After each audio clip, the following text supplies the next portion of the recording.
PM Shri school പദ്ധതി നടപ്പാക്കുന്നതുമായി ബന്ധപ്പെട്ട വിവാദം നടന്നുകൊണ്ടിരിക്കുകയാണ് സംസ്ഥാനത്ത്. CPIM, CPI പോര് ഒരു ഭാഗത്ത് നടക്കുന്നു. ഫണ്ടിങ്ങിൻ്റെ കാരണം പറഞ്ഞ് പദ്ധതിയിൽ ഒപ്പുവെക്കാനിരിക്കുകയാണ് വിദ്യാഭ്യാസ വകുപ്പ്. കേരളം, തമിഴ്നാട്, പശ്ചിമ ബംഗാൾ സംസ്ഥാനങ്ങൾ ആയിരുന്നു PM ശ്രീ പദ്ധതിയോട് പുറംതിരിഞ്ഞു നിന്നത്. ഇപ്പോൾ കേരളവും കേന്ദ്രത്തിന് വഴങ്ങി പദ്ധതിയോട് ചേർന്ന് നിൽക്കാൻ തീരുമാനിച്ചിരിക്കുകയാണ്. നമ്മൾ ഈ വിഷയമാണ് ഇൻസൈറ്റിൽ ചർച്ച ചെയ്യുന്നത്. സ്വാഗതം. കിട്ടാനുള്ള ഫണ്ടിങ് ലഭിക്കുന്നില്ല എന്ന കാരണം പറഞ്ഞ് ഇനി ഏതായാലും ആ ഫണ്ട് കിട്ടാനുള്ള ഫണ്ട് നമുക്ക് അർഹതപ്പെട്ട ഫണ്ട് നമുക്ക് വാങ്ങണമല്ലോ എന്നൊരു കാരണം പറഞ്ഞിട്ടാണ് ഇത്രയും കാലം നമ്മൾ പുറം തിരിഞ്ഞു നിന്നിരുന്ന PM ശ്രീ പദ്ധതിയോട് ഇപ്പോൾ അനുകൂലമായി ചേർന്ന് നിന്ന് കേരളത്തിൽ നടപ്പാക്കാൻ വേണ്ടി ഒപ്പിടാൻ പോകുന്നത്. എന്തു തോന്നുന്നു? രണ്ട് വശമുണ്ട് സത്യം പറഞ്ഞു കഴിഞ്ഞാൽ. ഒന്ന്, ഇത് എന്തിനാണ് ഈ പ്രോജക്റ്റ് കേരളത്തിന് എന്നുള്ളൊരു ക്വസ്റ്റ്യൻ ഉണ്ട്. കാരണം ഇത് ഒറിജിനലി ഈ പ്രോജക്റ്റ് നമ്മൾ വായിച്ചു നോക്കി കഴിഞ്ഞാൽ ഭയങ്കര കൗതുകരമാണ്. അത് രാജ്യത്തെ ഒരു വിവിധ ബ്ലോക്ക് പഞ്ചായത്തുകളും മുനിസിപ്പൽ കോർപ്പറേഷനുകളും ഇതിന് കീഴിൽ വരുന്ന ഒന്നോ രണ്ടോ വിദ്യാഭ്യാസ സ്ഥാപനങ്ങളെടുത്ത് അവിടുത്തെ ഈ ഭൗതിക സാഹചര്യങ്ങൾ മെച്ചപ്പെടുത്തുക. ക്ലാസ് റൂം, പുതിയ കെട്ടിടങ്ങൾ ഉണ്ടാക്കുക, സ്മാർട്ട് ക്ലാസ് റൂമുകൾ ഉണ്ടാക്കുക, അവിടെ ഇൻ്റർനെറ്റ് കണക്ടിവിറ്റി കൊടുക്കുക, പിന്നെ അവിടുത്തെ ബെഞ്ചും ഡെസ്കൊക്കെ മനോഹരമാക്കുക, മറ്റ് ഫെസിലിറ്റീസ് ഉണ്ടാക്കുക, എന്നിട്ട് അതിനൊരു മോഡൽ ആയിട്ട് ഡെവലപ്പ് ചെയ്തെടുക്കുക. എന്നിട്ട് ചുറ്റുവട്ടത്തുള്ള മറ്റ് സ്കൂളുകളുടെ ഒരു മെൻറ്റർ പദവി ഈ സ്കൂളിന് കൊടുക്കുക. അതായത് ഇതിനെ മാതൃകയാക്കിക്കൊണ്ട് മറ്റുള്ളത് മുമ്പോട്ട് വരാൻ പാകത്തിന് ശ്രമിക്കുക. ഇതൊക്കെയാണ് സങ്കല്പം. ഈ പണി കേരളം ചെയ്യാൻ തുടങ്ങിയിട്ട് കുറേ കാലമായി. അത് തുടങ്ങിയത് ഇവിടെ കോഴിക്കോട് നിന്നാണ്. കോഴിക്കോട് അതും ഒരു ഒരു MLAയും ഒരു സ്വകാര്യ സംരംഭകനും ഒരുമിച്ച് ചേർന്നിട്ടാണ് ആ പ്രോജക്റ്റ് നടക്കാവ് ഗവൺമെൻറ് പ്രിസം പദ്ധതി. അത് പ്രദീപ് കുമാറായിരുന്നു MLA, ഗൾഫിലുള്ളൊരു വ്യവസായിയും, രണ്ടുപേരും കൂടെ ചേർന്നിട്ടാണ് ആ പ്രോജക്റ്റിന് തുടക്കമിടുന്നത്. പിന്നെ അവിടുത്തെ അലുമിനി അതിനെ സഹായിക്കുന്നു. അങ്ങനെ അതൊരു വലിയ സക്സസ്ഫുള്ളായിട്ട് മാറി. ആ മോഡൽ എടുത്തുകൊണ്ട് മണ്ഡലത്തിലെ മറ്റ് വിദ്യാഭ്യാസ സ്ഥാപനങ്ങൾ വികസിപ്പിക്കാനായിട്ട് MLA ശ്രമിക്കുന്നു. ഇതാണ് 2016 LDF സർക്കാർ, പിണറായി വിജയൻ്റെ നേതൃത്വത്തിൽ LDF സർക്കാർ അധികാരത്തിൽ വന്നപ്പോൾ സംസ്ഥാനത്തെമ്പാടും കോപ്പി ചെയ്ത്. അപ്പോൾ ഈ പ്രോജക്റ്റ് കേരളത്തിലുണ്ട്. അതായത് ഇങ്ങനത്തെ ഒരു സ്കൂൾ ഡെവലപ്പ് ചെയ്യുക, അതിനെ മാതൃകയാക്കുക. ഇപ്പോൾ കണ്ണൂരൊക്കെ ഇപ്പോൾ KK രാഗേഷ് രാജ്യസഭാ MP ആയിരിക്കെ കണ്ണൂരൊരു സ്കൂൾ നവീകരിച്ചിട്ടുണ്ട്. അവിടെ പോയാൽ നമ്മൾ ഞെട്ടിപ്പോകും. കാരണം വെച്ച് കഴിഞ്ഞാൽ നമ്മളുടെ മൾട്ടിപ്ലക്സുകളുടെയൊക്കെ സൗകര്യത്തിലാണ് അവിടുത്തെ ഓഡിറ്റോറിയം. എല്ലാ ഫെസിലിറ്റിയും അവിടെ ഉണ്ട്. എല്ലാ ക്ലാസ് റൂമുകളിലും ടെലിവിഷൻ സെറ്റുകളുണ്ട്, IT എനേബിൾഡ് ആയിട്ടുള്ള പ്രൊജക്ടേഴ്സ് ഉണ്ട്. അങ്ങനെ എല്ലാ സൗകര്യമുള്ള സ്കൂളുകളാണ്. അത്തരം സ്കൂളുകൾ കേരളത്തിൽ അപൂർവമൊന്നുമല്ല. അപ്പോൾ പിന്നെ എന്തിനാണ് ഇതിന് മെനക്കെടുന്നത് എന്നുള്ളൊരു ക്വസ്റ്റ്യൻ ഉണ്ട്. നമ്മുടെ കേരളത്തിലെ സ്കൂളുകളിൽ 99% സ്കൂളുകളിലും ഇൻ്റർനെറ്റ് ഉണ്ടെന്നാണ് പുതിയ കണക്ക്. അതെ, പുതിയ കണക്ക് ഇൻ്റർനെറ്റ് ഉണ്ട്. പക്ഷേ മറ്റ് ഭൗതിക സൗകര്യങ്ങളിൽ കുറവുണ്ട്. അപ്പം നല്ല കെട്ടിടങ്ങൾ ഒരു പക്ഷേ എല്ലായിടത്തും ഉണ്ടായിക്കൊള്ളുന്നില്ല. ക്ലാസ് റൂമുകൾ എല്ലാം മനോഹരമായിക്കൊള്ളുന്നില്ല. അങ്ങനത്തെ സ്കൂളുകൾ ഒരുപാട് ഇനിയും ബാക്കിയുണ്ട്. അവിടേക്കൊക്കെ ഇത് എത്തേണ്ടതുണ്ട്. മാത്രമല്ല, ഇത് 2022 തുടങ്ങിയൊരു പ്രോജക്റ്റിന് അത് ഏതാണ്ട് അവസാനിക്കാറാകുമ്പോൾ നമ്മൾ എന്തിനു ഒപ്പിടുന്നു എന്നുള്ള ക്വസ്റ്റ്യൻ ഉണ്ട്. അതോടൊപ്പം ഇതിൻ്റെ ഭാഗമായിട്ട് സെൻട്രൽ ഗവൺമെൻറ് നടപ്പാക്കിക്കൊണ്ടിരിക്കുന്ന NEP പോലെയുള്ള പദ്ധതികൾ, ഇത് നമ്മൾ പശുവിനെ വാങ്ങുമ്പോൾ കയറിങ്ങ് പോരും എന്ന് പറയുന്ന മാതിരി NEP ഇങ്ങോട്ട് വരും എന്നുള്ളൊരു പ്രശ്നവുമുണ്ട്. ഈ പ്രശ്നങ്ങളൊക്കെ അവിടെയുണ്ട്. ഇതിനെ ആ വിധത്തിൽ നമുക്ക് കാണാം ഒരു വഴിക്ക്. മറ്റൊരു വഴിക്ക് കേന്ദ്ര സർക്കാർ ഒരു രാജ്യത്താകമാനം ഒരു പ്രോജക്റ്റ് നടപ്പാക്കുമ്പോൾ നിങ്ങൾ ഇന്ന വ്യവസ്ഥ ചെയ്താലേ ഇത് ചെയ്തു തരൂ എന്ന് പറയുന്നതിൽ ഒരു ഏകാധിപത്യ മനോഭാവമുണ്ട്. അപ്പോൾ ഇത് രണ്ടും ഇതിലുണ്ട്. ഇത് രണ്ടും ചേർന്ന് വേണം നമ്മൾ ഈ പ്രോജക്റ്റിനെ സമീപിക്കാൻ. ഇപ്പം എന്തുകൊണ്ട് സംസ്ഥാന സർക്കാർ ഇതിന് ഒപ്പിടാൻ ആലോചിക്കുന്നു എന്ന് പറഞ്ഞു കഴിഞ്ഞാൽ, എനിക്ക് തോന്നുന്നത് ഇപ്പം ഈ PM ശ്രീയിൽ നിന്ന് കിട്ടേണ്ട ഫണ്ട് മാത്രമല്ല കേരളത്തിന് തടഞ്ഞു കിടക്കുന്നത്. ഇപ്പോൾ റൈറ്റ് ടു എഡ്യൂക്കേഷൻ ആക്ടിൻ്റെ ഭാഗമായിട്ടുള്ള ശിക്ഷാ അഭിയാൻ എന്ന് പറയുന്ന സമഗ്ര ശിക്ഷ സർവശിക്ഷാ അഭിയാൻ, സമഗ്ര ശിക്ഷ എന്നാണ് കേരളത്തിലും കർണാടകത്തിലും അത് അറിയപ്പെടുന്നത്. അതിന് കിട്ടേണ്ട ഫണ്ട് 2024-25 ഏതാണ്ട് 380-390 കോടി രൂപ കേരളത്തിന് കിട്ടിയിട്ടില്ല എന്ന് കേന്ദ്ര സർക്കാർ തന്നെ പറഞ്ഞിട്ടുണ്ട്. ഇപ്പോൾ സംസ്ഥാന സർക്കാർ പറയുന്നത് കഴിഞ്ഞ വർഷത്തെ ഈ വർഷം കൂടി ചേർത്തിട്ട് ഏതാണ്ട് 1500 കോടി രൂപ ആ പ്രോജക്റ്റിൻ്റെ മാത്രം കേരളത്തിന് കിട്ടിയിട്ടില്ല എന്നാണ് പറയുന്നത്. അപ്പോൾ ഇത് രണ്ടും കൂടി ചേർത്ത് വെച്ച് നോക്കുമ്പോൾ വലിയൊരു തുകയാണ് കേരളത്തിന്. കേരളം പോലൊരു സംസ്ഥാനത്തിന് ഈ പണം എന്ന് പറയുന്നത് വളരെ പ്രധാനപ്പെട്ടതാണ്. അപ്പോൾ അത് നേടിയെടുക്കാൻ വേണ്ടിയിട്ട് ചില കോംപ്രമൈസ് ആവാം എന്ന് ചിലപ്പോൾ ആലോചിക്കുന്നുണ്ടാവും. ഇപ്പോൾ NEP നടപ്പാക്കാതെ തന്നെ ഇത് നേടിയെടുക്കാൻ പറ്റുമോ എന്ന് ചിലപ്പോൾ ആലോചിക്കുന്നുണ്ടാവും. NEP നടപ്പാക്കിയാൽ തന്നെ അതിനെ എങ്ങനെ ഫലപ്രദമായി മറികടക്കാൻ സാധിക്കും എന്നുള്ള ആലോചനകൾ നടക്കുന്നുണ്ടാവും. ഇപ്പോൾ കേന്ദ്ര സർക്കാർ ചില പാഠ്യഭാഗങ്ങൾ ഇവിടുന്ന് വെട്ടി നീക്കുകയാണ് എന്ന് പറയുമ്പോൾ നമ്മൾ അഡീഷണൽ പാഠപുസ്തകത്തിൻ്റെ അഡീഷണലായിട്ട് പഠിപ്പിക്കാനുള്ളൊരു സംഗതിയായിട്ട് നമ്മളുടെ വിദ്യാലയങ്ങളിലേക്ക് ഇൻട്രൊഡ്യൂസ് ചെയ്യുന്ന കാഴ്ച നമ്മൾ കണ്ടിട്ടുണ്ട്. അങ്ങനെ ഇതിനെ ചെറുക്കാനൊക്കെ ആലോചിക്കുന്നതാണ്. ഇങ്ങനെ ഏത് രീതിയിൽ വേണം നമുക്കിതിനെ വ്യാഖ്യാനിക്കാം. പക്ഷേ ഈ ഒരു എലക്ഷൻ തൊട്ടടുത്ത് നിൽക്കാൻ എന്തിനു ശ്രമിക്കുന്നു എന്നുള്ളതാണ് പൊളിറ്റിക്കലായിട്ടുള്ളൊരു ക്വസ്റ്റ്യൻ. അതിൽ ഈ പറയുന്ന വിധത്തിലുള്ള എന്താ പറയുക ഒത്തുതീർപ്പ് ശ്രമങ്ങളുണ്ടോ എന്നുള്ള ചോദ്യമാണ് പ്രധാനം. അപ്പോഴും എനിക്ക് തോന്നുന്നത് ഇതാണ്. കാരണം വെച്ചാൽ ഫണ്ട് ഇപ്പോൾ ഒരു ഉദാഹരണം പറഞ്ഞു കഴിഞ്ഞാൽ ഇപ്പോൾ ആശാ വർക്കർമാരുടെ സമരം ഒറ്റ നോട്ടത്തിൽ നോക്കിയാൽ അവർ സമരം ചെയ്യുന്നത് ന്യായമാണ് എന്ന് നമുക്ക് പറയാം. ഒരു സംശയം അക്കാര്യത്തില്ല. അവർ റെമ്യൂണറേഷൻ കൂട്ടേണ്ടത് തന്നെ. എന്നാൽ അവർ സമരം ചെയ്യുമ്പോൾ ഈ പ്രൊജക്റ്റ് തുടങ്ങി വെച്ച കേന്ദ്ര സർക്കാർ കൂടെ ഞങ്ങളുടെ വിഹിതം കൂട്ടിത്തരണം എന്നൊരു ആവശ്യം അവർ ഉന്നയിക്കുന്നില്ല. അവിടെയാണ് ഇതിൻ്റെ ബേസിക് ആയിട്ടുള്ള പ്രശ്നം. അതുപോലെ തന്നെയാണ് ഇവിടെയും ഈ പറയുന്ന പ്രശ്നം കേന്ദ്ര സർക്കാർ ചെയ്യുന്നുണ്ട്. ഈ പേര് ഇത് അംഗീകരിക്കാത്തതുകൊണ്ട് ഫണ്ട് തരുന്നില്ല. അതിനുള്ള ഫണ്ട് തരുന്നില്ല എന്ന് മാത്രമല്ല, അതിനോട് ചേർന്നിട്ടുള്ള മറ്റ് വിദ്യാഭ്യാസ പദ്ധതികളുടെ ഫണ്ട് കൂടെ തരുന്നില്ല എന്നുള്ളൊരു വിഷയം കൂടെ നമ്മൾ ഇതിൻ്റെ കൂടെ ഉന്നയിക്കണ്ടേ. അതുകൂടെ ഉന്നയിച്ചാലാണല്ലോ ഇതൊരു സമഗ്രമായ കാര്യമായിട്ട് നമ്മുടെ മുമ്പിലേക്ക് വരും. ഇതൊരു ഫെഡറൽ സ്ട്രക്ചറിനെ ഇല്ലാതാക്കുന്നൊരു പണിയാണ് കേന്ദ്ര സർക്കാർ ചെയ്തുകൊണ്ടിരിക്കുന്നത്. അതുവഴി വിദ്യാഭ്യാസ മേഖലയെ വലിയ തോതിൽ, കേരളത്തിലെ വിദ്യാഭ്യാസ മേഖലയിൽ വലിയ തോതിലുള്ള പ്രയാസങ്ങൾ ഉണ്ടാക്കുന്നു. അപ്പോൾ കേരളം ആ ഫണ്ട് കയ്യിൽ നിന്ന് എടുക്കേണ്ടി വരുന്നു. അങ്ങനെ ഫണ്ട് കയ്യിൽ നിന്ന് എടുക്കേണ്ടി വരുമ്പോൾ മറ്റു പലത്തും ഫണ്ട് ചിലവാക്കാൻ പറ്റാതെ വരും. ഇത് കേരളത്തിന് വലിയ പ്രയാസമാണ്. ഇപ്പോൾ ഒരു ഉദാഹരണം പറഞ്ഞു കഴിഞ്ഞാൽ ഹെൽത്ത് സെക്ടർ ഇതേപോലെ തന്നെ നാഷണൽ ഹെൽത്ത് മിഷൻ എന്ന് പറയുന്ന പ്രോഗ്രാം നേരത്തെ മുതൽ നടപ്പാക്കി വരുന്നതാണ്. അത് നാഷണൽ ഹെൽത്ത് മിഷനാണ്. നാഷണൽ ഹെൽത്ത് മിഷൻ എന്ന് പറയുമ്പോൾ തന്നെ ഇതൊരു സെൻട്രൽ സ്കീമിൻ്റെ ഭാഗമാണ് എന്ന് അവിടെ തന്നെ എഴുതി വെച്ചിട്ടുണ്ട്. അതിൻ്റെ കൂടെ വേറെ ഒരു സംഗതി കൂടെ ചേർക്കണം. അതായത് ഈ സർക്കാരിൻ്റെ ഭാഗമാവുന്ന വിധത്തിലുള്ള ചില മുദ്രകളും പേരും മാറ്റങ്ങളും ഒക്കെ വേണം. ആരോഗ്യം എന്ന് പറഞ്ഞിട്ടുള്ള പേരാക്കണം എന്ന് പറയുന്നു. പിന്നെ ചില പ്രത്യേക കളറടിക്കണം എന്ന് പറയുന്നു. ഇങ്ങനെയുള്ള ചില നിബന്ധനകൾ പറഞ്ഞുകൊണ്ട് കുറച്ചു കാലം NHMൻ്റെ ഫണ്ട് കേന്ദ്ര സർക്കാർ കേരളത്തിന് കൊടുക്കുന്നത് തടഞ്ഞു വെച്ചു. അവസാനം കേരളത്തിന് അത് ചെയ്യേണ്ടി വന്നു. കാരണം കേരളത്തിന് ഇത് ചെയ്യാതിരിക്കാൻ പറ്റില്ല എന്നുള്ളൊരു പ്രശ്നമുണ്ട്. അപ്പോൾ ഇങ്ങനെ കുറച്ചുകൂടെ വിശാലമായിട്ട് നമ്മളിതിനെ കാണണം. വെറുതെ കേരളം RSS അജണ്ട നടപ്പാക്കാൻ പോകുന്നു എന്ന മട്ടിൽ ഇതിനെ വിളിച്ചു പോകുന്നതിൽ അർത്ഥമുണ്ടെന്ന് എനിക്ക് തോന്നുന്നില്ല. അങ്ങനെ ഒരു ശ്രമമുണ്ട് എങ്കിൽ ഇതിൻ്റെ കൂടെ ഈ ദേശീയ വിദ്യാഭ്യാസ നയം എന്ന് പറഞ്ഞാൽ അത് ചില്ലറ പരിപാടിയല്ല. അതുകൂടെ നമ്മൾ ഇതിൻ്റെ കൂടെ പറയണം.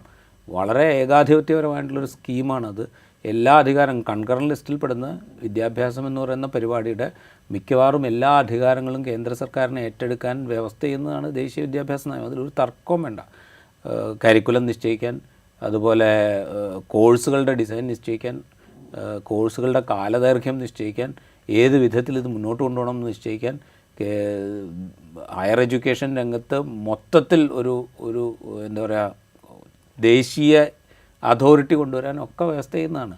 അതൊരു പ്രശ്നം തന്നെ, അതിൽ യാതൊരു തർക്കമില്ല. അപ്പോൾ അത് അംഗീകരിച്ചുകൊണ്ട് ഇത് നടപ്പാക്കണോ വേണ്ടോ ഇത് ഡിബേറ്റ് ചെയ്ത് തീരുമാനിക്കേണ്ടതാണ്. ഇതിപ്പോൾ വിദ്യാഭ്യാസ വകുപ്പ് ഓപ്പണായി പറഞ്ഞിട്ടില്ല നമ്മളോട്, അതായത് നടപ്പാക്കാൻ പോകുന്നു എന്ന് നമ്മളോട് പറഞ്ഞിട്ടില്ല, അല്ലെങ്കിൽ അങ്ങനെ ആലോചിക്കുന്നു എന്ന് നമ്മളോട് ഓപ്പണായിട്ട് നമ്മളോട് പറഞ്ഞിട്ടില്ല. പക്ഷേ മന്ത്രി പറഞ്ഞു. പക്ഷേ ഞാൻ പറയുന്നത് വെച്ച് കഴിഞ്ഞാൽ ഇത് നടപ്പാക്കാൻ പോവുകയാണ് എന്ന് പറഞ്ഞിട്ടില്ല. ഇത് നടപ്പാക്കുകയാണ്, ഞങ്ങളിത് സ്വീകരിക്കുകയാണ് എന്ന് പറഞ്ഞില്ല. അങ്ങനെ ഒരു ആലോചന നടക്കുന്നു എന്നേ പറഞ്ഞിട്ടുള്ളൂ. അപ്പോൾ ഇതിലൊരു ക്ലാരിറ്റി വരുത്തേണ്ടത് സർക്കാർ തന്നെയാണ്. ചെയ്യാൻ പോകുന്നുണ്ടോ, ചെയ്യുകയാണെങ്കിൽ ഇത് അംഗീകരിച്ചുകൊണ്ടാണോ ചെയ്യാൻ പോകുന്നത് എന്നൊരു വ്യക്തത സർക്കാർ വരുത്തണം. അതിനോടൊപ്പം ഇതിനെ വിമർശിക്കുന്ന ആളുകൾ, ഇത് വിമർശിക്കപ്പെടേണ്ടത് തന്നെയാണ്, സംശയമില്ല. വിമർശിക്കുന്ന ആളുകൾ ഈ പദ്ധതിയുടെ ഭാഗമായിട്ട് സെൻട്രൽ ഗവൺമെൻറ് ചെയ്തുകൊണ്ടിരിക്കുന്ന തീർത്തും ജനവിരുദ്ധമായിട്ട്, ജനാധിപത്യ വിരുദ്ധമായ കാര്യങ്ങൾ കൂടെ പറയാൻ തയ്യാറാവണം. അല്ലെങ്കിൽ ഇത് നാട്ടുകാരെന്താ വിചാരിക്കാം, സംസ്ഥാനത്തെ LDF സർക്കാർ വളരെ ഏകപക്ഷീയമായിട്ട് ഇതങ്ങ് സ്വീകരിച്ച് ഇത് നടപ്പാക്കാൻ പോകുന്നു എന്നേ വിചാരിക്കുള്ളൂ. അങ്ങനത്തെ ഒരു വൈരുദ്ധ്യവും കൂടെ ഇതിലുണ്ട്. ഈ ഫണ്ടിങ്ങിൻ്റെ കാര്യം പറയുമ്പോൾ ഇപ്പം 2025 22 തുടങ്ങിയ പദ്ധതിയാണ്. ഇതിപ്പോൾ 1400 കോടി രൂപ ഒക്കെയാണ് കേന്ദ്രത്തിൽ നിന്ന് ഈ പദ്ധതിയുടെ ഭാഗമായി PM ശ്രീ സ്കൂളുകൾ പദ്ധതി നടപ്പിലാക്കുകയാണെങ്കിൽ സംസ്ഥാനത്തിന് വിഹിതമായി കിട്ടാൻ പോകുന്നത്. അതിൽ തന്നെ ഒരു വിഹിതം സംസ്ഥാന സർക്കാരിൻ്റെതും കേന്ദ്ര സർക്കാരിൻ്റെയും കൂടിയിട്ടാണ് ഈ പദ്ധതി. 60% കേന്ദ്ര സർക്കാരും 40% സ്റ്റേറ്റും. അതെ, അത് തന്നെ ഇപ്പോൾ 3 വർഷം കഴിഞ്ഞു. ഇനിയിപ്പോൾ 5 വർഷത്തേക്കാണ് ഈ സ്കീം ഉള്ളത്. ഇനി 2 വർഷത്തേക്കാണ് ലഭിക്കുക. അതന്നെ ഘട്ടഘട്ടമായിട്ടേ ലഭിക്കുകയുള്ളൂ. അങ്ങനെയാണെങ്കിൽ തെരഞ്ഞെടുപ്പ് മുന്നിൽ വരുന്ന സമയത്ത് ഇത് എത്രത്തോളം തുക ഉണ്ടാകും, അത് സംസ്ഥാനത്തിൻ്റെ മൊത്തം വെച്ച് നോക്കുന്ന സമയത്ത് അത് അത്ര വലിയ ഇമ്പോർട്ടൻസ് ഉള്ള ഒരു തുകയല്ല, സത്യം തന്നെയാണ്. പക്ഷേ ഞാൻ വിചാരിക്കുന്നത് ആ തുകയ്ക്ക് വേണ്ടിയിട്ടല്ല ഇപ്പം ഇതിന് ശ്രമിക്കുന്നതെന്നാണ്. ഇതിൻ്റെ ഭാഗമായി തടഞ്ഞു വെച്ചിരിക്കുന്ന മറ്റ് പണം ഉണ്ടല്ലോ, ഇപ്പോൾ സമഗ്ര ശിക്ഷയുടെ ഭാഗമായിട്ട് ഒക്കെ തടഞ്ഞു വെച്ചിരിക്കുന്ന പണം, ആ പണം റിലീസ് ചെയ്തെടുക്കാനുള്ളൊരു ടാക്ടിക്സ് ആയിട്ടാണ് ഇതിനെ സർക്കാർ ഉപയോഗിക്കുന്നത്. അതാണ് ഞാൻ പറഞ്ഞത്. ഇത് നമ്മൾ നികുതി കൊടുക്കുന്ന പണം, നമുക്ക് അർഹതപ്പെട്ട പണം, അത് ലഭിക്കാൻ ഇങ്ങനെയുള്ള ഒരു പിടിവാശി വെക്കുക എന്ന് പറയുന്നത്, ഇപ്പോൾ സമഗ്ര ശിക്ഷാ അഭിയാൻ്റെ ഫണ്ട് ലഭിക്കാൻ അത് PM ശ്രീ പദ്ധതിയുമായിട്ട് എന്ത് ബന്ധം? കാലങ്ങളായിട്ട് കേന്ദ്ര സർക്കാർ തുടർന്ന് വരുന്ന ഈ ഒരു കണ്ടീഷൻ വെച്ചുള്ള പരിപാടി ഉണ്ടല്ലോ. അല്ല, ഇതാണ് ഇതിൻ്റെ പ്രധാനപ്പെട്ട പ്രശ്നം. അതാണ് ഞാൻ നേരത്തെ പറഞ്ഞത്, ഇതാണ് ഇതിൻ്റെ പ്രധാനപ്പെട്ട പ്രശ്നം. PM ശ്രീയായിട്ട് യാതൊരു ബന്ധവുമില്ലാത്ത, PM ശ്രീ ഒരു പുതിയ സ്കീമാണ്, 5 വർഷത്തേക്ക് മാത്രം ചെയ്തതാണ്, അതിപ്പോൾ തീരാറായി. ഇതുമായി യാതൊരു ബന്ധമില്ലാത്തതും നേരത്തെ UPA സർക്കാരിൻ്റെ കാലത്ത് പാസ്സാക്കിയതാണ് റൈറ്റ് ടു എഡ്യൂക്കേഷൻ ആക്ട്. അതിൻ്റെ ഭാഗമായിട്ട് കൊടുത്തുകൊണ്ടുവരുന്ന പണമാണ് സർവശിക്ഷാ അഭിയാൻ്റെ ഭാഗമായിട്ട് കൊടുത്തുകൊണ്ടിരിക്കുന്ന പണം. അത് സംസ്ഥാനങ്ങൾക്ക് നിഷേധിക്കുക എന്ന് പറയുന്നത് തീർത്തും ജനാധിപത്യ വിരുദ്ധവും എന്താ പറയുക, ഒരു ഫെഡറൽ സിസ്റ്റത്തിന് നിരക്കാത്തമായിട്ടുള്ളൊരു പണിയാണ് കേന്ദ്ര സർക്കാർ ചെയ്തുകൊണ്ടിരിക്കുന്നത്. ഇത് നാട്ടുകാരോട് പറയണ്ടേ? ഇത് ഫണ്ട് ചോദിക്കാൻ പോകുന്ന CPM പറയണം, ഫണ്ട് ചോദിക്കുന്നത് ശരിയല്ല എന്ന് പറയുന്നത് CPI പറയണം, അതിനോട് റിയാക്ട് ചെയ്യുന്ന എന്നുവെച്ചാൽ മറ്റ് ചരടുകളൊന്നുമില്ലെങ്കിൽ ഫണ്ട് സ്വീകരിക്കാം എന്ന് പറയുന്ന പ്രതിപക്ഷം പറയണം. ഇത് പറയണ്ടേ? ഇവർ പറയണ്ടേ ജനങ്ങളോട് ഇങ്ങനൊരു പ്രശ്നമുണ്ട്, ഇതൊരു പ്രശ്നമാണ്. ഈ കേന്ദ്ര സർക്കാർ കൊടുക്കുന്നു എന്ന് പറഞ്ഞാൽ കേന്ദ്രത്തിലെ പ്രധാനമന്ത്രിയുടെയും ആഭ്യന്തരമന്ത്രിയുടെയും അല്ലെങ്കിൽ മറ്റു മന്ത്രിമാരുടെയും വീട്ടിൽ നിന്ന് കൊണ്ടുവന്ന പൈസയൊന്നുമല്ലോ ഈ വിധിച്ചു കൊടുക്കുന്നത്. നാട്ടുകാർ നികുതി പണമായിട്ട് കൊടുത്ത് കേന്ദ്ര സർക്കാർ പിരിച്ചെടുക്കുന്ന പൈസ, ആ പൈസ ഉള്ളത് കാണിച്ചിട്ട് എടുക്കുന്ന കടം, അത് തിരിച്ചു കൊടുക്കേണ്ടതും നമ്മളെപ്പോലുള്ള ആളുകളുടെ നികുതി വിധം ഉപയോഗിച്ചുകൊണ്ട് തന്നെ. ആ പണമാണല്ലോ കേന്ദ്ര സർക്കാർ സംസ്ഥാനങ്ങൾക്ക് കൊടുക്കുന്നത്. ആ പണം കൊടുക്കുന്നതിന് അനാവശ്യമായ നിബന്ധനകൾ വയ്ക്കുകയാണ് കേന്ദ്ര സർക്കാർ ചെയ്യുന്നത്. അപ്പോൾ അത് കുറച്ചും കൂടെ നാട്ടുകാരോട് പറയാനുള്ള, അത് പ്രൊപ്പഗേറ്റ് ചെയ്യാനുള്ളൊരു പണി ഇവരെടുക്കണം. എന്നാൽ മാത്രമേ ഇത് മനസ്സിലാവുള്ളൂ ആളുകൾക്ക്. അല്ലെങ്കിൽ ആളുകൾ ഒരു ഭാഗത്ത് ഒരു RSS വൽക്കരണം നടക്കുന്നു എന്നുള്ളൊരു പ്രചരണം നടക്കും, മറുഭാഗത്ത് ഗതി കെട്ടിട്ട് പ്രധാനമന്ത്രി ഇതിന്ന് ഇത്രയും കാലം ഒപ്പിടാൻ മടിച്ചു, ഇപ്പോൾ പോയിട്ട് കാല് വണങ്ങി പൈസ വാങ്ങുന്നു എന്നുള്ള പ്രചരണം വേറൊരു. എന്താണ് യാഥാർത്ഥ്യം എന്നുള്ളൊരു വസ്തുത പുറത്തേക്ക് അറിയുകയേയില്ല. അപ്പോൾ അത്തരത്തിലുള്ളൊരു പൊളിറ്റിക്കൽ ക്യാമ്പയിൻ കേരളത്തിൽ നടക്കുന്നില്ല. ഇതാണ് യാഥാർത്ഥ്യം. കുറേ കാലമായിട്ട് ഈ പൈസ പല ഘട്ടങ്ങളിലായിട്ട് പിടിച്ചു വയ്ക്കുന്നു. ഇത് വിദ്യാഭ്യാസ മേഖലയിലെ പൈസ മാത്രമല്ല, ആരോഗ്യ മേഖലയിലെ പൈസ പിടിച്ചു വയ്ക്കുന്നുണ്ട്, GST വിഹിതം കൃത്യസമയത്ത് നൽകാതിരിക്കുന്നുണ്ട്, കടമെടുക്കാനുള്ള അനുമതി കൃത്യസമയത്ത് നൽകാതിരിക്കുന്നുണ്ട്, കടമെടുക്കാൻ അനുവദിക്കുമ്പോൾ തന്നെ വ്യവസ്ഥകൾ വയ്ക്കുന്നുണ്ട്. ഇതൊക്കെ നാട്ടുകാരോട് കൃത്യമായിട്ട് പറയണം. ഒരു ഉദാഹരണം പറഞ്ഞു കഴിഞ്ഞാൽ, പോസ്റ്റ് കോവിഡ് കടം GDPയുടെ 3.5% ആണ് അന്ന് കടമെടുക്കാൻ അനുമതി ഉണ്ടായിരുന്നത്. അത് 4% വെച്ചു കേന്ദ്ര സർക്കാർ, വർദ്ധിപ്പിച്ചു കേന്ദ്ര സർക്കാർ. ഈ 0.5% വർദ്ധിപ്പിച്ചപ്പോൾ ഈ 0.5% വർധന കിട്ടണമെങ്കിൽ അതിന് കേന്ദ്ര സർക്കാർ ഉപാധികൾ വെച്ചു. KSEBയിലെ പരിഷ്കാരങ്ങൾ നടപ്പാക്കണം, പിന്നെ വേറെ എന്തൊക്കെയോ ഉപാധികൾ വെച്ചു കേന്ദ്രത്തിൽ. 3-4 ഉപാധികളുണ്ടായിരുന്നു. അതായത് കോവിഡ് പോലെയുള്ളൊരു വലിയ ക്രൈസിസ് അതിജീവിച്ചിട്ട് സംസ്ഥാനങ്ങൾ അവരുടെ വരുമാനം മുഴുവൻ മുട്ടി നിൽക്കുന്ന ഒരു ഘട്ടത്തിൽ കൂടുതൽ പൈസ കടമെടുക്കാൻ അനുവദിക്കുമ്പോൾ അതിന് വരെ വ്യവസ്ഥ വയ്ക്കുന്ന ഒരു കേന്ദ്ര സർക്കാരാണ് നമ്മൾ ഭരിച്ചുകൊണ്ടിരിക്കുന്നത്. അപ്പോൾ ഇത് നാട്ടുകാരോട് പറയാനുള്ളൊരു പണിയുണ്ട്. ആ പണിയാണ് ഇവിടെ നടക്കാത്തത്. അതുകൊണ്ടാണ് വളരെ പെട്ടെന്ന് RSS വൽക്കരണം നടക്കുന്നു എന്ന് പറയുമ്പോൾ ആളുകൾ വിശ്വസിച്ച് പോകുന്നത്. അതുകൊണ്ടാണ്. പിന്നെ ഞാൻ വിചാരിക്കുന്നത് ലാസ്റ്റ് മൊമെൻറ്റിൽ എന്തിനു ശ്രമിക്കുന്നു എന്ന് വെച്ച് കഴിഞ്ഞാൽ, ഇപ്പോൾ തടഞ്ഞു വെച്ചിരിക്കുന്ന പൈസ റിലീസ് ചെയ്ത് കിട്ടിക്കഴിഞ്ഞ് കഴിഞ്ഞാൽ ഇലക്ഷന് മുന്നോടിയായിട്ട് ഗവൺമെൻറ് ചെയ്യാൻ ഉദ്ദേശിക്കുന്ന ചില ജനക്ഷേമ പരിപാടികളുണ്ട്. അത് എല്ലാ ഗവൺമെൻറ്റുകളും ചെയ്യുന്നതാണ്. ഇപ്പോൾ 2019 ലോക്സഭാ തെരഞ്ഞെടുപ്പിന് മുമ്പാണല്ലോ പ്രധാനമന്ത്രി നരേന്ദ്രമോദി രാജ്യത്തെ കർഷകരുടെ അക്കൗണ്ടുകളിലേക്ക് 6000 രൂപ വീതം കൊടുക്കും എന്ന് പ്രഖ്യാപിച്ചത്. ഇപ്പോൾ ബീഹാർ തെരഞ്ഞെടുപ്പിന് മുമ്പാണ് നിതീഷ് കുമാർ ഏതാണ്ട് 40,000 കോടി രൂപയുടെ പ്രൊജക്റ്റാണ് അവിടെ പ്രഖ്യാപിച്ചത്. ഇതിനൊക്കെ പൈസ എവിടെ നിന്ന് കിട്ടുന്നത്? കേന്ദ്ര സർക്കാരും കൂടെ സഹായിക്കുന്നുണ്ടാണല്ലോ.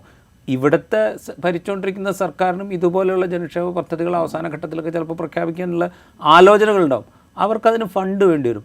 അപ്പോൾ ചില ഘട്ടങ്ങളിൽ തടഞ്ഞു വെച്ചിരിക്കുന്ന ഫണ്ട് റിലീസ് ചെയ്ത് കിട്ടാനുള്ളൊരു പണി ചിലപ്പോൾ എടുക്കേണ്ടി വരും. അതിനുവേണ്ടി ചിലപ്പോൾ MOUയിൽ ഒപ്പുവയ്ക്കേണ്ടി വരും. പിന്നെ NEP നടപ്പാക്കില്ല എന്ന് പറയേണ്ടി വരും. അപ്പോൾ ഒരു തർക്കം വരും. എന്നാൽ പിന്നെ PM ശ്രീ നടപ്പാക്കുന്നില്ല. ഇങ്ങനെയൊക്കെ ചില ടാക്ടിക്കൽ സ്റ്റാൻഡൊക്കെ എടുക്കേണ്ടി വരും. അതായിരിക്കാം ഒരു പക്ഷേ LDF സർക്കാർ ഉദ്ദേശിക്കുന്നതെന്ന് ഞാൻ വിചാരിക്കുന്നു.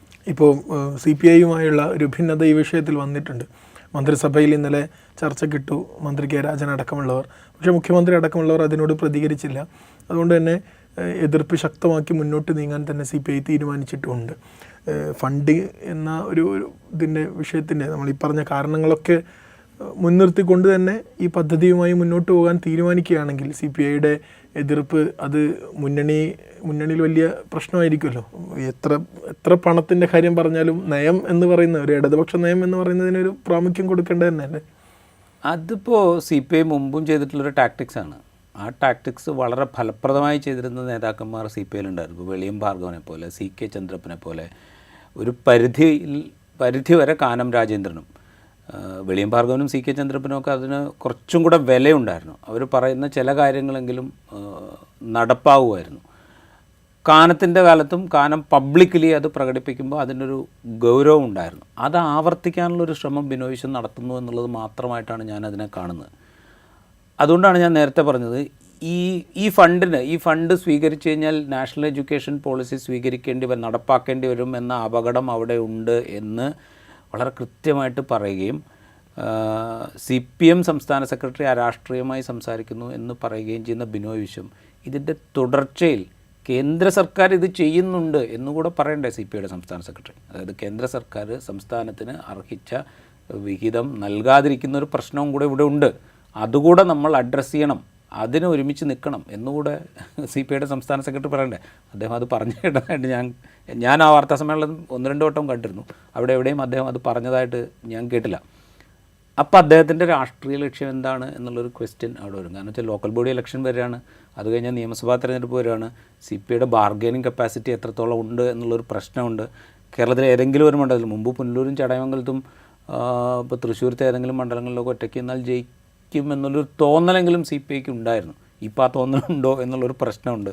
അപ്പോൾ അതുകൊണ്ട് ഇപ്പോൾ കാണിക്കുന്നത് ഞങ്ങളുടെ ബാർഗൈനിങ് കപ്പാസിറ്റി കുറഞ്ഞിട്ടില്ല എന്ന് തെളിയിക്കാനുള്ളൊരു ശ്രമം മാത്രമായിട്ടേ ഞാൻ കാണുള്ളൂ. ഇനിയിപ്പോൾ CPM പറ്റില്ല എന്ന് പറഞ്ഞാൽ പോലും CPIക്ക് വേറെ ഓപ്ഷൻ ഉണ്ടെന്ന് എനിക്ക് തോന്നുന്നില്ല. മുന്നണി മാറിയിട്ട് കോൺഗ്രസിനൊപ്പം പോവോ എന്നൊക്കെ അത്തരം തീരുമാനങ്ങളിലേക്ക് CPI പോവും എന്ന് നമ്മൾ കരുതുന്നതിൽ അർത്ഥമുണ്ടെന്നും കരുതുന്നില്ല. അപ്പോൾ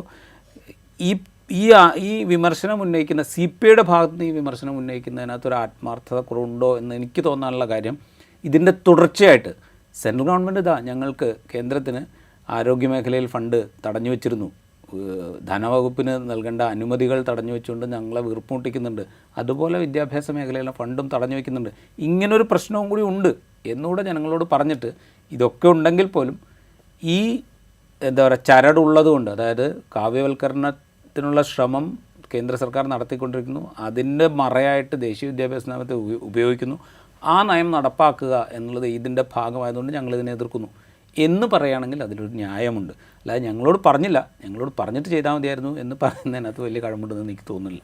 അതോടൊപ്പം തന്നെ ഇപ്പോൾ കേരളവും തമിഴ്നാടും പശ്ചിമ ബംഗാളുമായിരുന്നു ഈ പദ്ധതിയോട് പുറംതിരിഞ്ഞു നിന്നവർ. പല കോൺഗ്രസ് ഭരിക്കുന്ന സംസ്ഥാനങ്ങളിലും പദ്ധതി ആദ്യമേ നടപ്പിലാക്കി കഴിഞ്ഞതാണ്. അവിടെ സ്വാഭാവികമായും പ്രതിപക്ഷ നേതാക്കൾ ഇപ്പോൾ ഉന്നയിക്കുന്ന ആരോപണങ്ങളുടെ കഴമ്പ് എത്രയാണ് അത് അങ്ങനെ നോക്കിയാൽ നമുക്ക് മനസ്സിലാവും. പക്ഷേ തമിഴ്നാട് ഈ NEP വിഷയത്തിലാണെങ്കിലും വളരെ സ്റ്റേണായ നിലപാടെടുക്കുന്ന, വളരെ സ്ട്രിക്റ്റ് നിലപാടെടുക്കുന്ന കാഴ്ച നമ്മൾ സ്റ്റാലിൻ്റെ ഭാഗത്ത് നിന്ന് കണ്ടിട്ടുണ്ടായിരുന്നു. അപ്പോൾ ഈ തമിഴ്നാടും പശ്ചിമ ബംഗാളും കേരളവും ഇതിനെ എതിർത്ത് നിൽക്കുന്ന സമയത്ത്, കേരളവും കൂടി ഇപ്പോൾ തിരിഞ്ഞു പോകുന്ന സമയത്ത് ഈ ഒരു നമുക്കറിയാം കേന്ദ്രം ആദ്യമേ BJP ഇതര സംസ്ഥാനങ്ങളോട് കാണിക്കുന്ന ഒരു അവഗണനയുണ്ട്. പക്ഷേ അവരുടെ ആ ഒരു ഐക്യത്തിന് അതിൽ നിന്ന് കേരളം കൂടി മാറുകയാണ് എന്നൊരു നിരീക്ഷണം വന്നാൽ അതൊരു പ്രശ്നം തന്നെയാണ്. ആദ്യം ഈ കോൺഗ്രസിൻ്റെ പ്രശ്നം പറയാം. കോൺഗ്രസിൻ്റെ കാര്യത്തിൽ ഏറ്റവും ശക്തമായിട്ട് ഇതിനെതിരെ റിയാക്ട് ചെയ്തത് AICCയുടെ സംഘടനാ ചുമതലയുള്ള ജനറൽ സെക്രട്ടറി KC വേണുഗോപാലാണ്. ഇത് CPM BJP അവിശുദ്ധ ബന്ധത്തിൻ്റെ തെളിവാണ്, RSS വൽക്കരണം നടപ്പാക്കാൻ പോവുകയാണെന്നൊക്കെയാണ് അദ്ദേഹം പറയുന്നത്. അദ്ദേഹം AICCയുടെ സംഘടനാ ചുമതലയുള്ള ജനറൽ സെക്രട്ടറിയാണ്. രാഹുൽ ഗാന്ധിയെ ഗൈഡ് ചെയ്യുന്നത് പോലും അദ്ദേഹമാണ് എന്നാണ് പുറമേക്ക് കേൾക്കുന്നത്. അങ്ങനെയാണ് കോൺഗ്രസ് ഭരിക്കുന്ന സംസ്ഥാനങ്ങളായ കർണാടകയിലും തെലങ്കാനയിലും ഹിമാചൽ ഇപ്പോൾ കോൺഗ്രസ്സാണ് ഭരിക്കുന്നത് അതെന്ന് തോന്നുന്നു. അതെ. അപ്പോൾ ഈ 3 സംസ്ഥാനങ്ങളിലും നേരത്തെ BJP ആണ് കർണാടകത്തിൽ നടപ്പാക്കിയത്, ഞങ്ങൾ ഇനി ഇത് നടപ്പാക്കുന്നില്ല എന്ന് പറയാമല്ലോ. വേണമെങ്കിൽ കോൺഗ്രസിനൊരു നയപരമായൊരു കോൺഗ്രസിനൊരു തീരുമാനം എടുക്കണം. PM ശ്രീ പദ്ധതി ഞങ്ങൾ ദേശീയ തലത്തിൽ തന്നെ പിന്തുണയ്ക്കുന്നില്ല, അതുകൊണ്ട് കോൺഗ്രസ് ഭരിക്കുന്ന സംസ്ഥാനങ്ങളിൽ നിന്നും ഈ പദ്ധതിയിൽ നിന്ന് ഞങ്ങൾ പിന്മാറും എന്ന് KC വേണുഗോപാലിനെ പ്രഖ്യാപിക്കാമല്ലോ, അല്ല കോൺഗ്രസിന് അങ്ങനെ പറയാമല്ലോ. അത് ഇതേവരെ പറഞ്ഞിട്ടില്ല. അത് പോയി തെലങ്കാനയിൽ രേവന്ത് റെഡ്ഡിയോട് പറഞ്ഞു കഴിഞ്ഞാൽ രേവന്ത് റെഡ്ഡി പോയി പണി നോക്കാൻ പറയും എന്ന് KC വേണുഗോപാലിന് നന്നായിട്ടറിയാം. കർണാടകത്തിൽ നിന്ന് DK ശിവകുമാറിനോട് പറഞ്ഞാലും ഇവിടെ നടക്കില്ല പൊക്കോളൂ എന്ന് വൃത്തിയായി പറയും എന്ന് KC വേണുഗോപാലിനോട്. അത് പറയാൻ പറ്റുന്ന ഇവിടെ മാത്രമേ അതുകൊണ്ട് പറയുന്നു എന്നുള്ളതേ ഉള്ളൂ. അതിനപ്പുറം ഗ്രാവിറ്റി അതിന് കൊടുക്കേണ്ടതില്ല. അത് കുറച്ചും കൂടെ ആ പ്രാക്ടിക്കൽ ബുദ്ധി സതീശനുള്ളതുകൊണ്ടാണ് സതീശൻ പറഞ്ഞത് ഈ ചരടുകളില്ലെങ്കിൽ നമുക്കത് വാങ്ങാം എന്ന് പറഞ്ഞത്. കുറച്ചുകൂടെ ബുദ്ധിയുണ്ട് സതീശന് എന്നാണ് ഞാൻ വിചാരിക്കുന്നത്. പിന്നെ ഈ സംസ്ഥാനങ്ങളുടെ യോജിപ്പ്, ഈ വിഷയങ്ങളിലൊക്കെ സംസ്ഥാനങ്ങളുടെ യോജിപ്പ് അനിവാര്യമായൊരു കാര്യമാണ്. അതിന് പല ശ്രമങ്ങൾ കേരളത്തിൻ്റെ ഭാഗത്തു നിന്ന് തന്നെ മുൻകാലത്തും ഉണ്ടായിട്ടുണ്ട്. ഇപ്പോൾ കേന്ദ്ര ഫണ്ടിൻ്റെ വിഹിതം സംസ്ഥാനങ്ങൾക്ക് കൊടുക്കുന്നത് സംബന്ധിച്ചുള്ള പ്രശ്നം സംസ്ഥാന ഈ ധനകാര്യ കമ്മീഷനുമായി ബന്ധപ്പെട്ട് ധനകാര്യ കമ്മീഷനാണ് അത് തീരുമാനിക്കുന്നത്. അപ്പോൾ കേരളം, തമിഴ്നാട് പോലുള്ള സംസ്ഥാനങ്ങൾക്കൊക്കെ വളരെ കുറവ് വിഹിതം കൊടുക്കുന്നു എന്നുള്ളൊരു പ്രശ്നം ഉന്നയിക്കുകയും പ്രത്യേകിച്ച് ഓപ്പോസിഷൻ റൂൾഡ് ആയിട്ടുള്ള സ്റ്റേറ്റുകളുടെ ഒരു കോർഡിനേഷന് ശ്രമിക്കുകയൊക്കെ കേരളം നേരത്തെ ചെയ്തിരുന്നു. അത്തരം ശ്രമങ്ങളാണ് സത്യം പറഞ്ഞാൽ ഇപ്പോഴും മുമ്പോട്ട് കൊണ്ടുപോകേണ്ടത്. അതിനൊപ്പം നിൽക്കാനിപ്പോൾ സ്റ്റാലിനും മമതാ ബാനർജിയും ഒക്കെ ഉണ്ടാവും. അത് അവിടെ ഈ ഇപ്പോൾ മമതയായിട്ടുള്ള എന്താ ഐഡിയോളജിക്കൽ ഫൈറ്റിനെ ഇതുമായി കൂട്ടിച്ചേർക്കാതിരിക്കുക എന്ന് പറയുന്ന ഒരു പ്രാക്ടിക്കൽ ബുദ്ധി CPM കാണിക്കേണ്ടതാണ്. ഒരുമിച്ച് നിൽക്കേണ്ടത് തന്നെയാണ്. അവിടെയും വേറൊരു കാര്യം കൂടെ നമ്മൾ ഓർക്കണം. ഇപ്പോൾ തമിഴ്നാട് പോലൊരു സംസ്ഥാനം എന്തുകൊണ്ടാണ് വളരെ കർശനമായിട്ട് ഇതിനെ എതിർക്കുകയും ആ ഫണ്ട് കിട്ടിയില്ല, സർവ്വശിക്ഷാ അഭിയാൻ്റെ ഫണ്ട് കിട്ടിയില്ലെങ്കിൽ ഞങ്ങളുടെ ബജറ്റിൽ നിന്ന് പണം അനുവദിക്കുകയും ചെയ്യും എന്ന് പ്രഖ്യാപിക്കുകയും ആ പണം അനുവദിക്കുകയും ചെയ്യുന്ന കാഴ്ച നമ്മൾ കാണുന്നുണ്ട്. തമിഴ്നാടിന് ഒരു പരിധിവരെ അത് സാധിക്കും. കാരണം തമിഴ്നാട് വലിയ സ്റ്റേറ്റാണ്, ഇൻഡസ്ട്രിയൽ സ്റ്റേറ്റാണ്, വിഭവ സമാഹരണത്തിന് കുറെ കൂടെ സാധ്യതയുള്ള സ്റ്റേറ്റാണ്, സ്വന്തം തനത് വിഭവ സമാഹരണത്തിന് കുറെ കൂടെ സാധ്യതയുള്ള സ്റ്റേറ്റാണ്. അപ്പോൾ അവർക്കത് സാധിക്കും. വെസ്റ്റ് ബംഗാളിനും വലിയ സ്റ്റേറ്റാണ്, ഹ്യൂമൻ റിസോഴ്സ് കൂടുതലുള്ള സ്റ്റേറ്റാണ്. അപ്പോൾ അവർക്കത് കുറേയൊക്കെ സാധിക്കും. കേരളത്തിന് അതുപോലെ സാധിക്കില്ല. പക്ഷേ അവിടെ ഒരുമിച്ച് നിന്നുകൊണ്ട് ബാർഗൈൻ ചെയ്യുക എന്ന് പറഞ്ഞാൽ ഇപ്പോൾ വർഗസിദ്ധാന്തം എപ്പോഴും പറഞ്ഞുകൊണ്ടിരിക്കുന്ന MV ഗോവിന്ദനെ പോലുള്ള ആളുകൾ എപ്പോഴും പറയുന്നതാണ്. അതായത് ഒറ്റയ്ക്ക് നിന്നാൽ ഒടിക്കാൻ എളുപ്പമാണ്, ഒരു കെട്ടായാൽ ഒടിക്കാൻ പറ്റില്ല എന്ന് അദ്ദേഹം വിശദീകരിക്കാറുണ്ട്. അതുപോലെ തന്നെയാണ് ഈ വിഷയത്തിൽ നിൽക്കേണ്ടത്. ഇപ്പോൾ തമിഴ്നാട് കഴിഞ്ഞ മെയിലാണ് സുപ്രീം കോടതിയിൽ പോയത് ഇത് ചോദ്യം ചെയ്തുകൊണ്ട്. ഹർജി അവിടെ നിലനിൽക്കുന്നുണ്ട്. നമുക്കും അതിനോട് ചേരാവുന്നതേ ഉള്ളൂ ഒരു ഹർജിയുമായിട്ട്. ഇത് സ്റ്റേറ്റുകൾക്ക് നൽകേണ്ട വിഹിതം ഇങ്ങനെ വ്യവസ്ഥ വെച്ചുകൊണ്ട് നൽകുന്നത് ശരിയല്ല എന്ന് ചൂണ്ടിക്കാണിച്ച് കോടതിയെ സമീപിക്കാവുന്നേ ഉള്ളൂ, സുപ്രീം കോടതിയെ സമീപിക്കാവുന്നേ ഉള്ളൂ. പക്ഷേ നമ്മൾ ഇതേവരെ അത് ചെയ്തിട്ടില്ല. അവിടെയും നമ്മുടെ ഈ പ്രശ്നം നമ്മുടെ ഈ റിസോഴ്സിൻ്റെ പരിമിതിയാണ്. നമുക്ക് ഈ കിട്ടേണ്ട പണം, നമുക്ക് കടമെടുക്കാവുന്ന പരിധി, അതിൻ്റെ അനുമതികൾ, ഇതൊക്കെ ഇങ്ങനെ വെച്ച് ഞെരിക്കുമ്പോൾ കേരളത്തിന് ബുദ്ധിമുട്ടുണ്ട്. പ്രത്യേകിച്ച് കേരളം ഭരിക്കുന്ന പാർട്ടിക്കും ഭരിക്കുന്ന മുന്നണിക്കും പ്രശ്നമുണ്ട്. കാരണം അവർക്ക് ഈ ഭരണം നഷ്ടപ്പെട്ടാൽ പിന്നെ രാജ്യത്ത് എവിടെയും ഭരണമില്ല. അങ്ങനത്തെ ഒരു പ്രശ്നമുണ്ട്. തമിഴ്നാട്ടിൽ സ്റ്റാലിൻ അത് മറികടക്കാൻ കുറച്ചുകൂടെ കഴിയും. കാരണം വെച്ചാൽ അവിടെ കുറച്ചുകൂടെ ഇമോഷണൽ ഇഷ്യൂ കൂടിയാണിത്. കാരണം ത്രിഭാഷാ പദ്ധതി NEP-യുടെ ഭാഗമായിട്ട് നടപ്പാക്കണം എന്ന് വ്യവസ്ഥ ചെയ്തിട്ടുണ്ട്. അത് ഞങ്ങൾ നടപ്പാക്കില്ല, കാരണം ഹിന്ദി ഇവിടെ പറ്റില്ല, 2 ഭാഷ ഇവിടെ പഠിപ്പിക്കാൻ പറ്റൂ എന്ന് പറഞ്ഞ് അവരുടെ DMK-യുടെ തന്നെ മുൻകാല രാഷ്ട്രീയ അജണ്ട വളരെ ഗംഭീരമായി അവർ കൊണ്ടു നടക്കുന്ന ഒരു അജണ്ടയുണ്ട്. അതിനെ ഇതുമായിട്ട് കണക്ട് ചെയ്ത് നിർത്തിയാൽ ഈ എന്താ പറയുക ഫണ്ടില്ലാത്തത് മൂലം ഉണ്ടാകുന്ന ദൗർബല്യങ്ങൾ ഈ വികാരം കൊണ്ട് പരിഹരിക്കാൻ DMK-ക്ക് പറ്റും. അതുപോലൊരു സംഗതി ഇവിടെ നടക്കില്ല. ഇതേ സാധനം വെസ്റ്റ് ബംഗാളിൽ മമതയ്ക്കും സാധിക്കും. മമത കഴിഞ്ഞ ഇലക്ഷനിൽ ജയിച്ചത് തന്നെ ഒരു ബംഗ്ലാ സ്വത്വവും ബംഗ്ലാ അഭിമാനവും ഒക്കെ വലിയ തോതിൽ മുന്നോട്ട് വെച്ചുകൊണ്ടാണ് BJP അവർ ചെറുത്തത്. അത് ഇത്തവണയും അവരവിടെ ചെയ്യും. അപ്പോൾ അത് അവർക്ക് അവിടെയും സാധിക്കും. പക്ഷേ കേരളത്തിന് അങ്ങനെ സാധിക്കില്ല. അതുകൊണ്ടാണ് മലയാളി സ്വത്വം, മലയാളികൾ എന്ന നമ്മുടെ നാടിന് വേണ്ടി എന്നൊക്കെ മുഖ്യമന്ത്രി ഇങ്ങനെ ഇടയ്ക്കിടയ്ക്ക് പറഞ്ഞുകൊണ്ടിരിക്കുന്നത്. പക്ഷേ ആ വികാരത്തിലേക്ക് നമ്മൾ എത്തിയിട്ടില്ല. നമ്മളൊരിക്കലും അങ്ങ് എത്തില്ല. കാരണം നമ്മൾ കുറേ കൂടെ നേരത്തെയുള്ള കാലം മുതൽ തന്നെ ലോകത്തിൻ്റെ പല ഭാഗങ്ങളിലേക്ക് സഞ്ചാരം നടത്തിയ മനുഷ്യരാണ് മലയാളികൾ. അപ്പോൾ അതുകൊണ്ട് ഈ പറയുന്നൊരു വികാരത്തിലേക്ക് മലയാളിയെ തിരിച്ച് ഇങ്ങനെ പിടിച്ചു നിർത്തുക എന്ന് പറയുന്നത് അത്ര എളുപ്പമല്ല. ആ ചലഞ്ച് CPM-ന് LDF-ന് ഇവിടെയുണ്ട്. അതിപ്പോൾ അടുത്ത കുറിയോ UDF അധികാരത്തിൽ വന്നാൽ അവരും ഇതേ പ്രയാസങ്ങൾ നേരിടുകയും ഇതുപോലെ കോംപ്രമൈസുകളെ കുറിച്ച് ആലോചിക്കേണ്ടി വരികയും ഇതുപോലെ വിമർശനം നേരിടേണ്ടി വരികയും ചെയ്യും. റൈറ്റ്. സാമ്പത്തിക പ്രതിസന്ധിയുടെ കാലത്ത് കേന്ദ്ര സർക്കാർ ഇങ്ങനെ വ്യവസ്ഥകൾ വെച്ച് ഞെരുക്കുമ്പോൾ ചില വിട്ടുവീഴ്ചകൾ ചെയ്താൽ മാത്രമേ പിടിച്ചു നിൽക്കൂ എന്ന ദൗർഭാഗ്യകരമായ അവസ്ഥയിൽ സമ്മതിച്ചു കൊടുക്കുന്നതായിരിക്കാം ഒരുപക്ഷെ PM ശ്രീ നടപ്പിലാക്കാനുള്ള സർക്കാരിൻ്റെ തീരുമാനം. മുന്നണിയിൽ ഭിന്നതകൾ ഉണ്ടാകുമ്പോഴും ആ തീരുമാനവുമായി മുന്നോട്ട് പോകുമെന്ന് തന്നെയാണ് പുതിയ സ്ഥിരീകരിക്കാത്ത റിപ്പോർട്ടുകളൊക്കെ ഉള്ളത്. ഇതിനെ തുടർന്ന് നമ്മുടെ നാട്ടിലെ സ്കൂളുകളിൽ എന്തെങ്കിലും മാറ്റം ഉണ്ടാകേണ്ട ആവശ്യമുണ്ടോ എന്ന് ചോദിച്ചാൽ അതില്ല. നമ്മളിപ്പോൾ ഈ PM ശ്രീ പദ്ധതിയിൽ പറയുന്ന പ്രകാരമുള്ള നിബന്ധനകളൊക്കെ നമ്മുടെ എല്ലാ സ്കൂളുകളും എന്നേ ആ നിലയിൽ എത്തിക്കഴിഞ്ഞതാണ്. പക്ഷേ മറ്റ് ചില രാഷ്ട്രീയ അജണ്ടകൾ, വ്യവസ്ഥകൾ, ഇതൊക്കെയാണ് ഇതിന് സർക്കാരിനെ പ്രേരിപ്പിച്ചിട്ടുള്ളത്. ഇൻസൈറ്റ് ഇവിടെ പൂർണ്ണമാകുന്നു. മറ്റൊരു എപ്പിസോഡുമായി വീണ്ടും കാണാം.